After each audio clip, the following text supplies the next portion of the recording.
Okay, be right back. I don't know what the hell you can see there, but I'll be right back.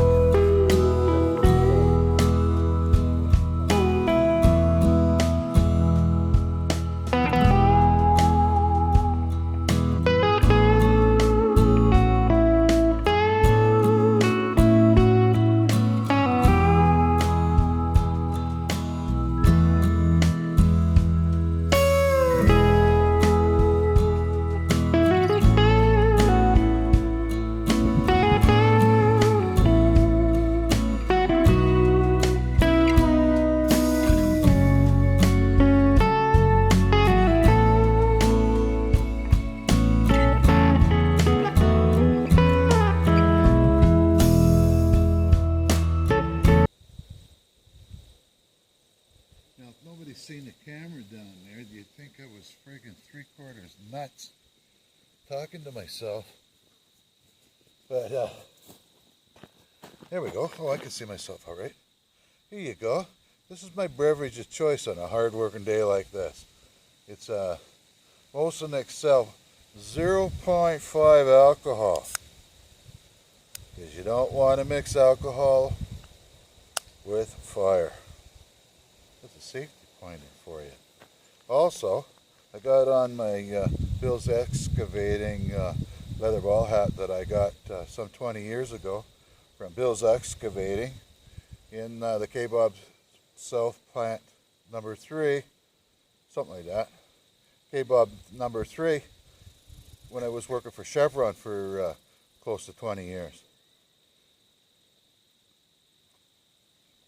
There. Okay. Just got to fix the fire here. Don on my safety gloves.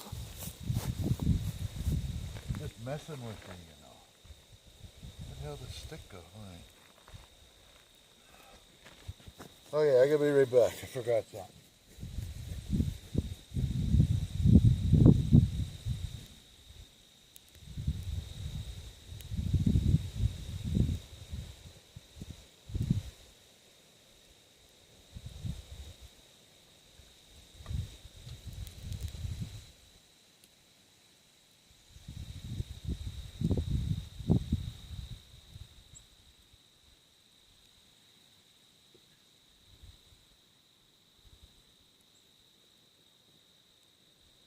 Here we are. Kind of quiet out here, not getting encouraging cheers from my lovely wife who did a lot of the work here to make this possible. To get rid of that friggin' mess. Oh, man. Yeah, this all, my downhill slide in health all started about a year ago when I was living in Abu Dhabi. I freaking, yeah, there we go.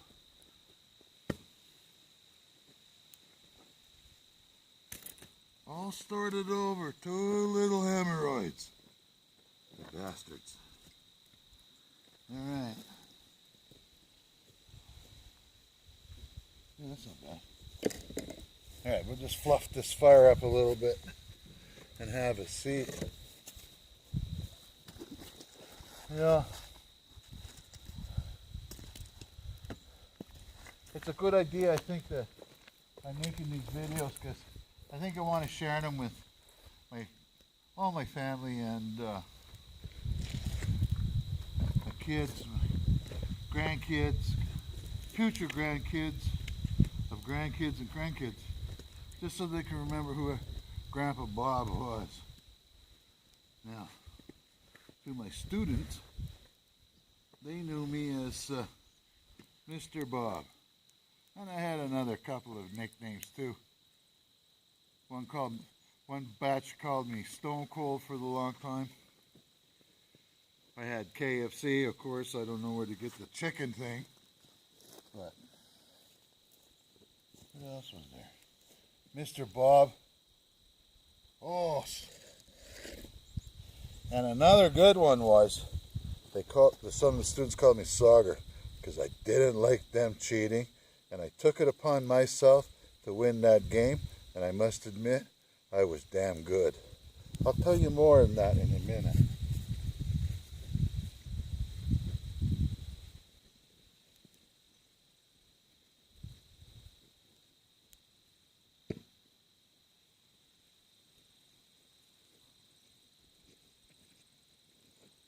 Yeah.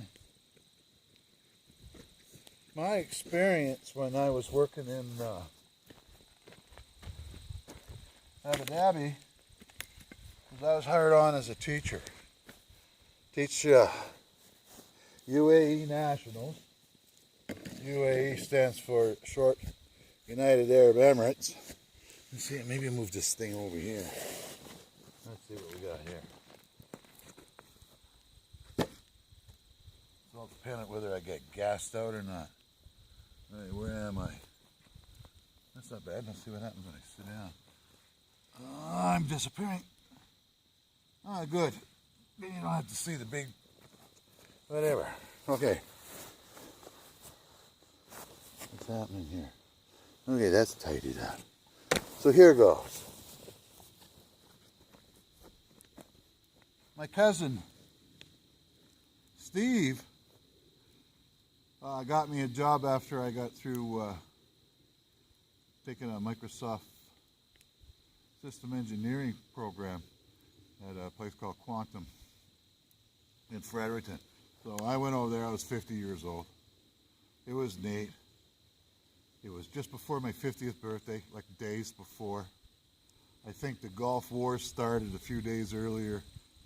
And it was quite exciting, to say the least. So I went over there. I spent a month living with my cousin. That was awesome. I never did see him hardly at all, or his girlfriend, wife-to-be. I got a really cool happy birthday done on an electric piano by his wife, who's I guess like a concert pianist. She teaches people how to play the old piano. But it's cool anyway. So anyway, I started working at the old ATI, which is just on the other side of Maktak Bridge in Abu Dhabi, in the United Arab Emirates. So we'll call that UAE, or the Emirates, just to shorten it up.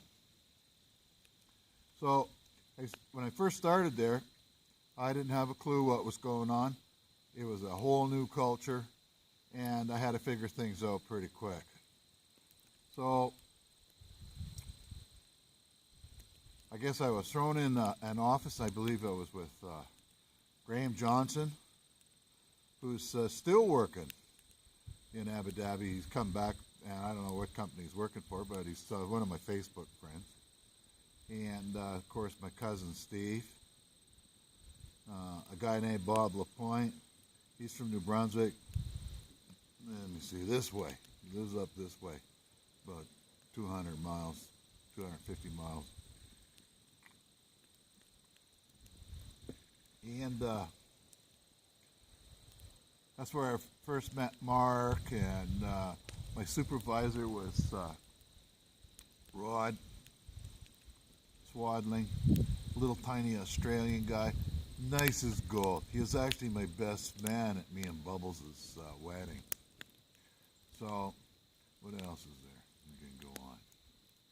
Oh yeah, the students.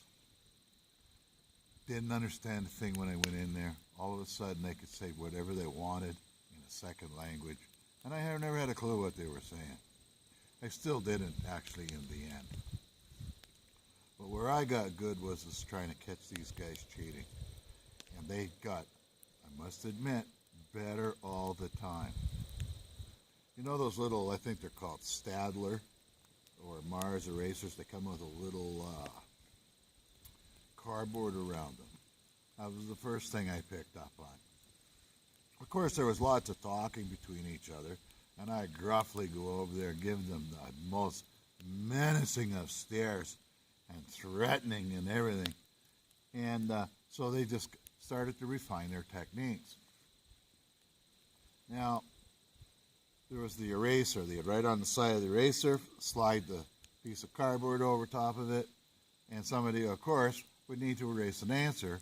So we had passed them he had passed them the eraser. Of course, the answer would be on it.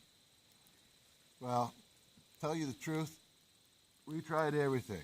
2 versions, 3 versions, a couple of nastier guys than me trying to watch them. All in all, the students were cheating no matter what.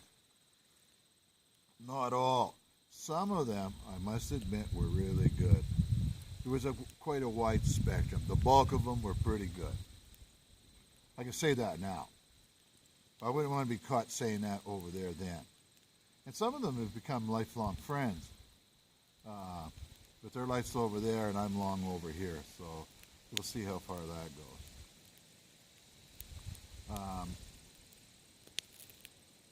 They would have things like sports day. You had to go. There was no way you could weasel out of it. You had to go to their sports day. And I guess it was just the right thing to do. They like to have the Western or the teachers around. Makes it look good, I guess. Now, one of my other office mates was 2 guys that I can call.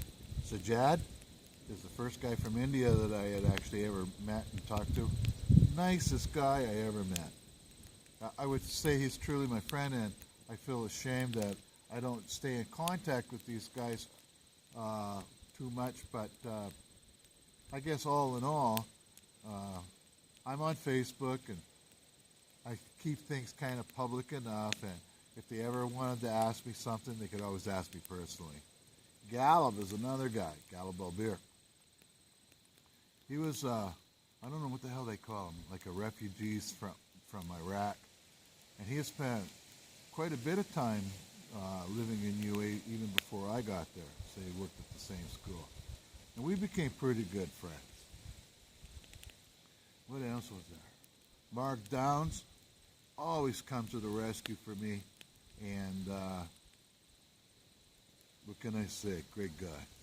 And then there was Alan, my supervisor, Hamdan, 2 good bosses I've ever had. What else was there? My department was pretty good. There was some, well, let's say, less than desirable guys in the office, but they seemed to manage to move on to a different part of the school. Enough of that anyway. I like to keep things more on the up and up. So what else? I spent 13 years there. Every summer we would go somewhere. Most of the times we'd come here or go to Alberta. I haven't been there in, I guess, 3 or 4 years. The last time I was there, I quit smoking, so that was like 4 years ago, I guess. That's some time ago. I've seen my youngest daughter. I think once after that, you'd have to ask her to get it all straight and as far as timeline goes, because it's just, I've been here 63 years, and it's just one big friggin' piece of time. And I don't really care what it's 20, 30, 40, 80, or whatever. All that matters is that I'm alive today. Anyway, back to the what happened. I had 2 freaking hemorrhoids. We wouldn't fix the hemorrhoids unless the guy checked something out. The most horriblest thing I ever freaking drank in my life. This vanilla crap. It's supposed to clean you out, they said. Well, it cleaned me out, but it also turned me off of vanilla for the longest time. The first glass went down like magic. The other 5 or 6. I just said, frick it. You can divorce me if you want. Just quit bugging me about it, because I'm not going to take any more. Anyway, the operation went all right, and hunky-dory. Hunky-dory means pretty good. A few days before I had to go back to work, I'll skip all the details, but let's say that I think a stitch came loose on one of the polyps there. What a horrible experience that was. Had to go to emergency, had to drive myself there because I didn't really want bubbles out there on the roads in Abu Dhabi when you got to be on your toes or you're going to get in an accident. They say one of the most dangerous places to live in the world is Abu Dhabi, and I survived it. I got into one accident, got hit twice from behind, which drove me into some lady that caused the freaking thing to begin with, because she pulled out too far the oncoming traffic, and I couldn't go because on the right-hand lane there was moving traffic, like heavy moving traffic. And in Abu Dhabi, if it says 50 or like 80, you can go 100, kind of. You know, you got at some places you got a 20 kilometers an hour limit. Somebody will correct me on that. Extra. You kind of like it's, well, we don't condone speeding, but we'll let you go 20 kilometers faster than the posted speed limit. And then be careful. I've seen some horrific accidents there. Anyway, last November, which is almost a year ago, 11 months ago, I went and got this freaking cancer tumor, about this big, size of a tangerine or something, or a plum, taken off the top of my kidney. I might even post those videos up later, but they're awful kind of long. Anyway, it's really cool. They just cut the top of the kidney off, stuck a big freaking wad of gauze in there, stitched it onto the top of the kidney, and woke me up 11 hours later. And they're all looking at me like, he lived. And I was so happy I lived. And I couldn't wait to get the hell out of there. It was not a pleasant experience. And the food was the worst I've ever had in my entire life. And it was the same thing each meal. So I was there for 3 days, lost a few pounds. And then my good friend Ronald Losan from the Philippines came to the house, or came to the hospital, helped Mom load me into a taxi, and I walked up 7 flights of stairs, and I recouped about 5 days, because we had to leave UAE to come back to Canada at about a month later. Believe me, it was brutal. I never worked so hard in my life, even though I didn't do it next to nothing, because I had to drive Bum around, and they needed my signature, which meant lots of walking, and back, of course, every night to the packing that Giselle was doing, the total chaos in the house. Oh, this fire's making this sound. I'd kick it, but I have to get up, so I don't feel like it right now. So anyway, I do that, and we survive it. I get on the plane to come back here. What do? Help the lady put the bag in the overhead, and next thing I know, I arrive in Canada at the Toronto airport. I got a hernia. And this hernia that was down here stuck out like a friggin' cantaloupe out of my belly, off the bottom side. And it took 7 months for them to finally fix that. And I thought, yahoo, I'm on the mend. I started working around here a little bit, because I could just, instead of cutting down below, I was using the loppers and cleaning some of the brush, like low-lying brush around in the trees, trying to pretty them up. Somewhere along there, up Lover's Lane, I shot a groundhog. My good friend Donnie down the road here drove over it with his lawnmower, and I might have picked up an infection from this thing, which freaking near devastated me. I'm still recovering. My hand, this hand here, the first 3 fingers, even though I can make them wiggle and that, there's no power in there to pick nothing up. And today, after dragging these freaking chunks of wood around, I got something going on in here, which I've lost a lot of power in here too. I can't make a fist. I can get there close, and this one, there's no way. That's it. She don't bend no more. My knees are shot, especially when with all this extra walking, dragging these freaking firewood to the fire here, and my feet just can't handle it anymore. I don't know what's going on. So I'll go back to the hospital here in another couple of days to see why I can't get all this inflammation out of my hands, my knees, and my feet, and my upper arms. It just was pretty wild. I was in there for 12 days, 3 days in ICU, and I guess I almost bit the bullet there. Temperature was 39 something, and my heartbeat just kind of died right off. And freaky dreams, man, I'm telling you. And anyway, enough of that. So I'm on the mend here. It's been over a month. My hand's not much better, but I'm sleeping now after about 5 days. I haven't slept in months, up in the middle of the freaking night all the time, 2, 3, 4 times.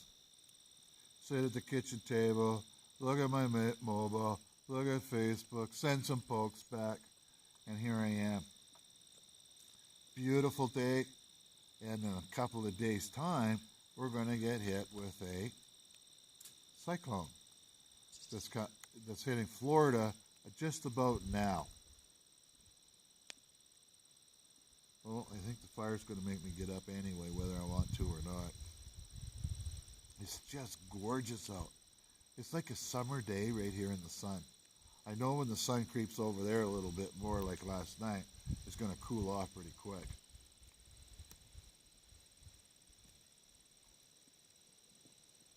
I come out here to tend the fire because Mom's actually cleaning in the house, and I really don't like that kind of stuff. I bought a robot vacuum cleaner. She doesn't use it hardly at all. It was a brilliant thing there at one point, but now no. I wish we could get the bugger going. Anyway, clean up. I gotta go get some more wood. Hang on. Jesus, that hurts. Be back in a second. Actually, I'm going to shut this off for a while.